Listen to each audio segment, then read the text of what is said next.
Endi Janob Rasululloh akram sallallohu alayhi vasallam Me'rojdan tushaman desa, Hazrati 7-osmonda Ibrohim Halilulloh bizning millati boshi quchoqlab ko'rishib, nima bo'ldi bu yoqda dedilar. Ya Ibrohim Halilulloh, Alloh taolo menni va ummatlarimga 50 mahal namozni farz qildi deganda, yo. Hozir fursat g'animat. Ey Allohning habibi, har qancha duoingiz, erkaligingiz ketaveradi. Qayting Allohga yig'lang, sajda qiling, kamaytirsin. Men bilaman, odamlar dunyoparast, haligi ana qilib juda behuda umrni o'tkazib yuboradi. Bular 50 mahal nima deyapsiz? Ular unaqaga unamaydi. Deganlarda qaytdilar.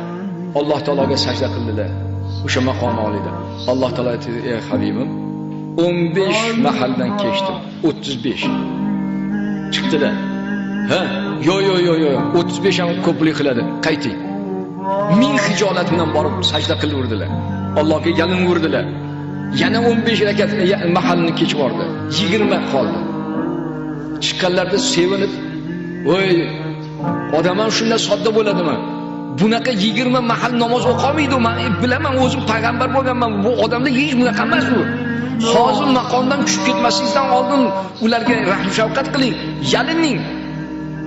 Yana hijolat tortib borib sajda qilib yig'laverdi. "Ey Tangrim, o'zing kechirgin. Ey Parvardigor Alloh, men beadabni kechirgin" deganda, "Ey meni habibim, o'rningdan tur" dedi Alloh. Bu insoniyatlar mening mulkim-ku, buni bironta zot yarata olmaydi. Ota-ona tilni ham yamaydi. Agar Alloh nutfa solmasa, urug'ini solmasa, biz bu chaqaloqni bir tukuni ham yarata olmaymiz. O mulk mening mulkim deyapti. Meni san'atim, hali sen mening mulkim ustida shunaqa hijolat bo'lasan.